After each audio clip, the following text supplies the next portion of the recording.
Ba-dum-bum-bum. Ba-dum-bum-bum.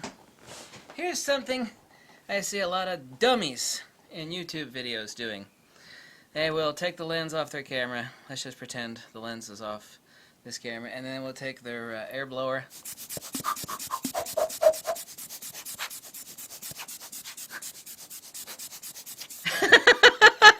And they will stick it like right near the lip of the lens mount.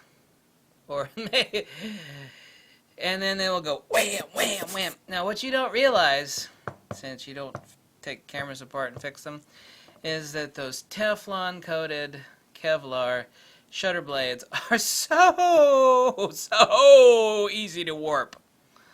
Here's another point.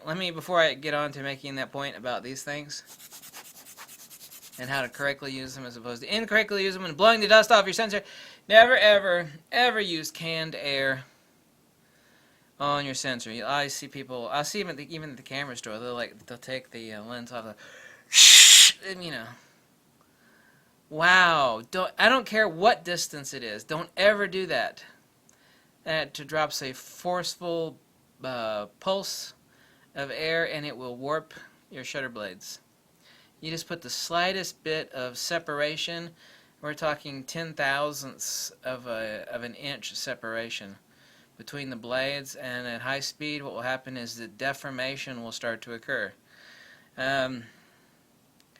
Dirt between the shutter blades, which are actually rubbing up, that's why they're coated in Teflon, rubbing up against each other. Dirt causes them at high speed to, they do this number, whoa, and then, you know, it's like a tire being out of balance. You know, if a tire's out of balance, it prematurely kills itself. The same thing happens when dirt is between the shutter blades, which are rubbing up against each other.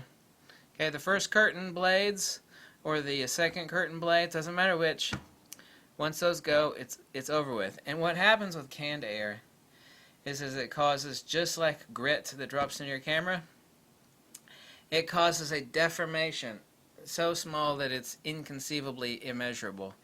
And during high-speed mechanical shutter use, the blades start to do this number. And I'm being really dramatic here, but they start to, and they get worsens. It worsens. It worsens.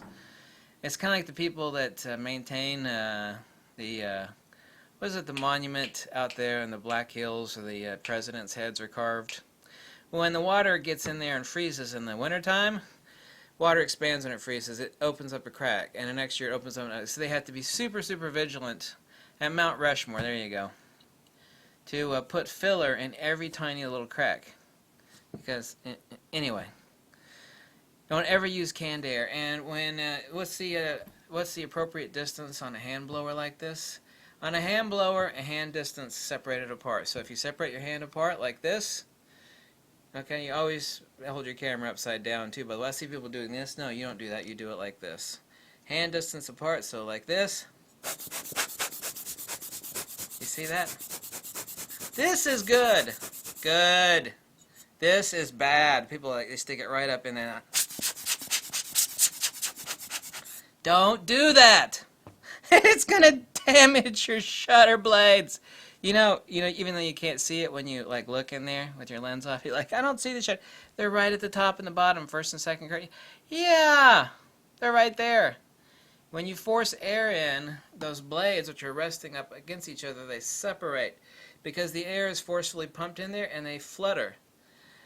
Shutter blade flutter. Yeah, canned air would be awful. These things are actually quite powerful close up.